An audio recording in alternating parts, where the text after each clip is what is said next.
Flow state of mind यह दिमाग की एक ऐसी मेंटल स्टेट है जिसमें इंसान अपने एग्जिस्टेंस यानी अपने अस्तित्व को भूल जाता है। उसके आसपास क्या हो रहा है, उसके सामने से कौन आ रहा है, कौन जा रहा है, इसका कुछ पता नहीं होता है उसको। फ्लो स्टेट में इंसान की कॉन्सेंट्रेट अपनी चरम सीमा पर होती है, यानी प्योर कॉन्शियसनेस। इस स्टेट में आपका कोई भी काम ऑटोमेटिकली होता है, आपकी इंटेलिजेंस बढ़ जाती है। फ्लो स्टेट के और भी ऐसे ऐसे बेनिफिट्स हैं जो आपको हैरान भी कर सकती है। और फ्लो स्टेट ऑफ माइंड, इस स्टेट को आप कैसे अचीव कर सकते हो, इसे पूरे डिटेल्स में जानने के लिए इस वीडियो को एकदम शुरू से लास्ट तक देखना। So let's know about flow state of mind.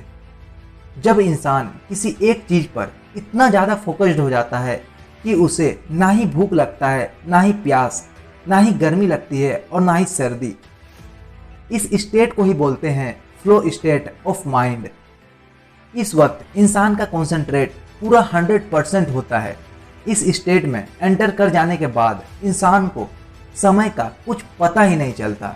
जैसे कोई इंसान पेंटिंग बना रहा है और वह उस काम में खो जाता है, वह उसे करता जाता है और काम खत्म होने के बाद उसे लगता है कि सिर्फ 2 घंटे ही बीते हैं, लेकिन असल में 8 से 10 घंटे बीत चुके होते हैं, लेकिन उसको इसका कुछ पता ही नहीं चलता। और इतना ज़्यादा फोकस्ड होने के कारण इंसान को अपनी मौजूदगी का भी पता नहीं चलता है, यानी उस वक्त इंसान सेंसलेस हो जाता है। तो अब बात करते हैं कि इस स्टेट में एंटर करने के क्या क्या बेनिफिट्स हैं। इस स्टेट में एंटर करने पर आपका कंसंट्रेशन पावर इतना ज़्यादा बढ़ जाता है कि आप किसी भी काम को चुटकियों में पूरा कर सकते हो। जहाँ पर आप किसी काम को अभी करने में 1 दिन का समय लेते हो, वहीं आप इस स्टेट में जाने के बाद आप उस काम को 5 से 6 घंटे में कंप्लीट कर सकते हो। फ्लो स्टेट आपके प्रोडक्टिविटी को 500% बढ़ा देता है। 500%, इसे सुनकर तो आप शॉक्ड हो गए होंगे। जी हाँ, यह बिल्कुल सच है। और सिर्फ प्रोडक्टिविटी ही नहीं, यह आपके क्रिएटिविटी को भी 700% बढ़ा देता है। इस स्टेट में एंटर करके आप एक एक्स्ट्रा ऑर्डिनरी इंसान बन सकते हो। अब आप बोल रहे होंगे कि यार अमेजिंग नॉलेज, तूने फ्लो स्टेट के बेनिफिट्स को तो बता दिया, लेकिन हम इस स्टेट में कैसे जाएं? तो सुनो, आप फ्लो स्टेट में कैसे जा सकते हो, इसे जानने से पहले आप यह जानो कि आप अभी कौन से स्टेट में हो। अभी के टाइम में ज़्यादातर लोग इन 2 स्टेट में होते हैं, एपैथी स्टेट और एंजाइटी स्टेट। एपैथी स्टेट का मतलब होता है कि जब आप बोर हो जाते हो, जब कोई काम आपके लिए बहुत ही आसान होता है या आपको उस काम को करने का मन नहीं कर रहा होता है।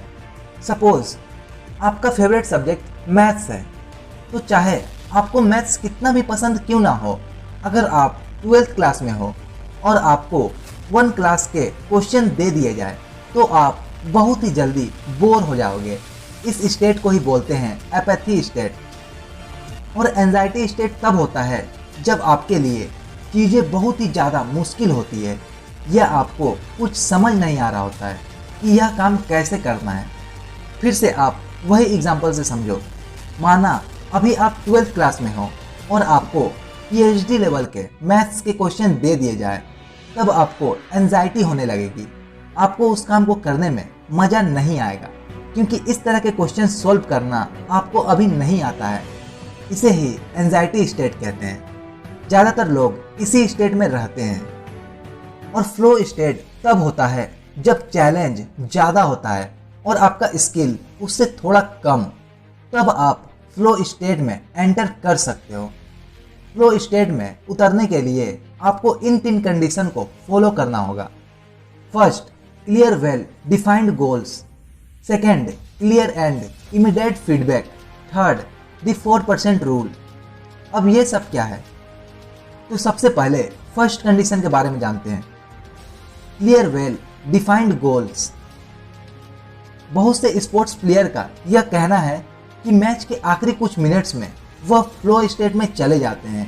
कैसे? क्योंकि उनका लक्ष्य क्लियर होता है कि उन्हें जीतना है। मान लो आप क्रिकेट खेल रहे हो और मैच में जीतने के लिए आपको अगले 3 बॉल में 6 रन बनाने हैं।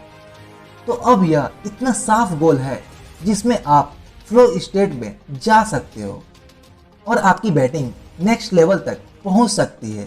लेकिन अगर आप बिना किसी लक्ष्य के ऐसे ही अपने दोस्तों के साथ खेल रहे हो तो आपका दिमाग फ्लो स्टेट में नहीं जाएगा, क्योंकि आपके दिमाग में एक क्लियर गोल है ही नहीं।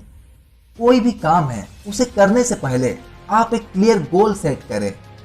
मैथ बनाना है तो क्लियर गोल सेट करें कि अगले 1 घंटे में मुझे 20 क्वेश्चंस को बना लेना है। इस तरीके से आप किसी भी काम में फ्लो स्टेट में जा सकते हो।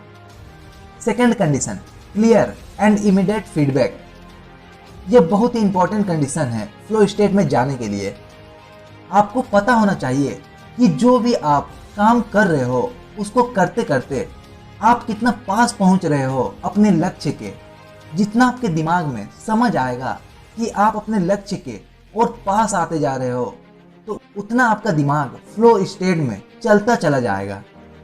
अगर आप पियानो बजाना सीख रहे हो तो बार बार आपको पता चलते रहेगा कि आप कितने नोट सही बजा रहे हो और कितने गलत। तो धीरे धीरे आपका दिमाग फ्लो स्टेट में आने की कोशिश करेगा ताकि ज़्यादा नोट्स सही बजे।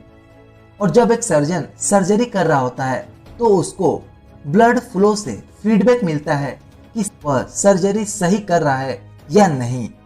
आप जो भी काम कर रहे हो उसमें दोनों लॉन्ग टर्म और शॉर्ट टर्म फीडबैक होना चाहिए। शॉर्ट टर्म फीडबैक जैसे आपको क्रिकेट में पता चल रहा होता है कि आप कितने स्कोर कर रहे हो, और लॉन्ग टर्म का यह मतलब होता है कि आपको कई महीनों के बाद पता चलता है कि आप अपनी स्किल में कितना ज़्यादा अच्छे हो रहे हैं। Third condition, the 4% rule. Flow state में जाने के लिए यह बहुत ही ज़रूरी है कि जो भी आप काम कर रहे हो वह आपके लिए थोड़ा सा चैलेंजिंग हो। 4% रूल मतलब यह कोशिश करो कि जो भी आप काम करने वाले हो वह आपके लिए 4% और मुश्किल हो। माना अगर आप कोई पीस बजा लेते हो पियानो पर 10 मिनट में, तो आपको कोशिश करनी चाहिए उसको 9 मिनट 36 सेकेंड में बजाने की। इस तरीके से आपका काम 4% और मुश्किल हो जाएगा। अगर आप इसे बार बार करोगे तो यह आपके लिए और भी आसान होता चला जाएगा, लेकिन आपको इसे और भी मुश्किल बनाते रहना है। जितना आप अपनी ज़िंदगी में फ्लो स्टेट को डालोगे उतना ही आप अपने लाइफ को और इन्जॉय कर पाओगे।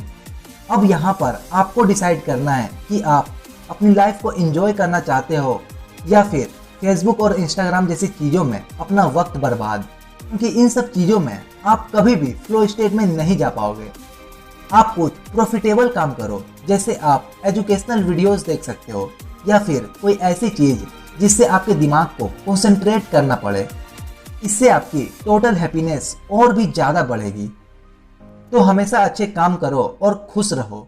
वीडियो देखने के लिए आपका बहुत